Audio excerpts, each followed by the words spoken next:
Super 6, super 7 అంటూ హామీలిచ్చిన కూటమి నేతలు రాష్ట్ర ప్రజల్ని మోసం చేశారన్నారు వైఎస్ఆర్సీపీ విజయనగరం జిల్లా అధ్యక్షుడు మజ్జి శ్రీనివాసరావు.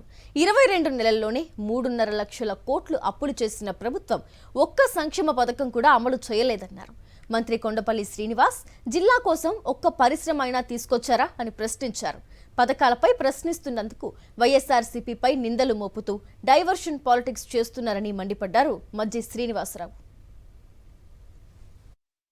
గత ప్రభుత్వంలో 3,33,000 కోట్ల రూపాయలు 60 నెలల్లో చేస్తే ఈ ప్రభుత్వం 23 నెలల్లోనే 3,56,000 కోట్ల రూపాయలు సుమారుగా అప్పు చేసింది ప్రభుత్వం. ఇలా ఈ ప్రభుత్వం అప్పులు చేస్తూ కేవలం మీకు కావలసిన వారికి బిల్లులు చెల్లించుకోవడం లేదు, ఈ అప్పులతో అమరావతిని బాగు చేసుకు నిర్మించడం తప్ప ఎక్కడా కూడా ఒక సంక్షేమ కార్యక్రమాలు ఎక్కడా కూడా లేవనే విషయాన్ని ఉమ్మడి జిల్లా ప్రజలందరికీ కూడా తెలియజేయాలని కోరుతా ఉన్నాను. నేను గౌరవ మంత్రివర్యులను సూటిగా ప్రశ్నిస్తా ఉన్నాను. మీరు ఎంఎస్ఎంఈ మంత్రిగా 60 సంవత్సరాలు నిండిన వారికి లేదు వితంతువులు కానీ వృద్ధులకు కానీ ఎవరికైనా ఒక పెన్షన్ అయినా ఇవ్వగలిగారా ఈ 2 సంవత్సరాల కాలంలో సూటిగా వారిని ప్రశ్నిస్తా ఉన్నాను. ఎక్కడైనా ఒక్క పరిశ్రమకైనా ప్రతిపాదన వెళ్ళిందా ఈ జిల్లా నుంచి?